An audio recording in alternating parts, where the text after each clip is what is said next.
विजयलक्ष्मी आप लोग को अपने चैनल पर स्वागत करती हूँ। एक बहुत प्यारा सा काला भंवरवा का गीत सुनाने जा रही हूँ। शादी विवाह में गाया जाने वाला जो शगुन माना जाता है। आप लोग मेरे चैनल को लाइक करें, सब्सक्राइब करें, कमेंट करें। सब बहन भाई अपना अयोध्या तरफ बहुत ही गीत गाया जाता है, तो आइए सुनते हैं। सब मिलके सपोर्ट करिएगा, इस बहन को आगे बढ़ाइएगा। अरे अरे कारा भामारा हक आंगना मुआरे यावू रे भंवरा या झुमुआरे पहिला बियाहवाने वाता दाइया वू रे भंवरा या झुमुआरे पहिला बियाहवाने माता दाइया रे न्यौतेऊ यार गाना पर जाना याऊ नानिया रे भंवरा एक नाही नेवातेऊ बीराना भैया जना से माई रूठन रे भंवरा एक नाही नेउत्यो बीराना भैया जना से माई रूठन रे आए मोरे यार गाना पर जाना याऊ नानी याऊ रे भंवरा एक नाही आए बीराना भैया जना से माई रूठन रे अरे अरे सासु गोसाई बड़िनी ठाकुराइनी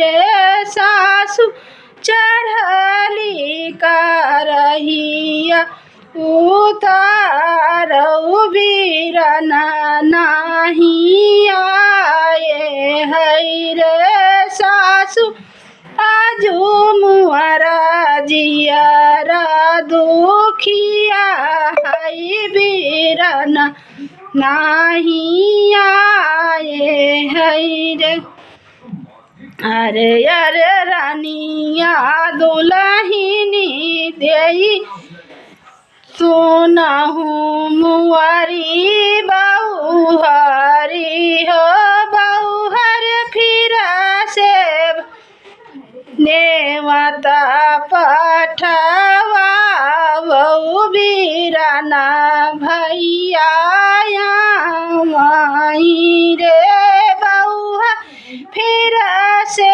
नेवता पठुआ बीराना भैया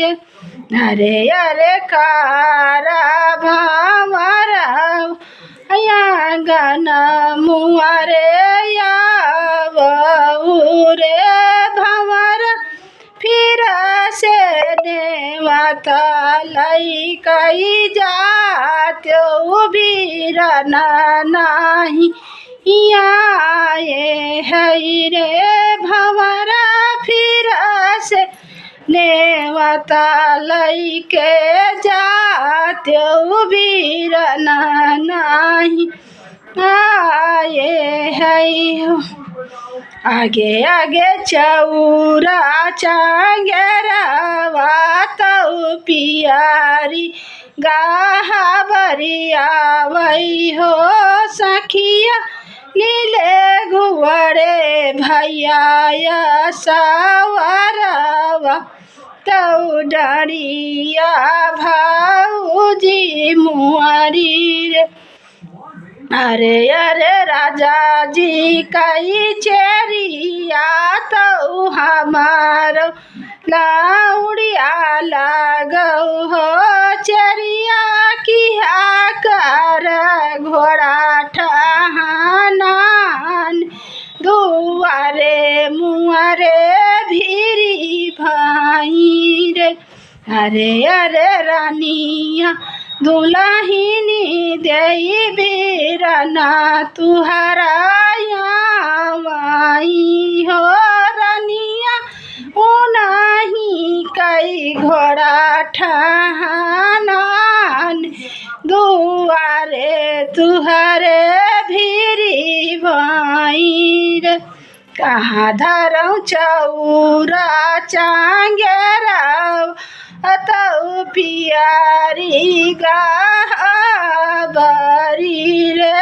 सासु कहवा भेटहूँ बीरान भाई अतौ कहवा भाऊजी अपन रे। सासु कहवा भेटहूँ बीरान भैया तो कहवा भाऊजी अपन रे। कहबर धरऊ चौरा चांगरवा तो पियारी गाबरी रे। दुल्हिन बेदिया बेटहू बीरान भैया तो कहबर भाऊजी अपन रे। दुल्हिन कहबर बेटहू बीरान भैया तो कहबर भाऊजी अपन रे। हरे हरे सासु गोसाई बाड़िनी ठाकुराइनी हो। सासु उतारी करहिया चढ़ावऊ बीरना मुआ आई गए हो। सासु आजू मुअर जियारा खुशिया भय मारवा हमर भरी गए हो।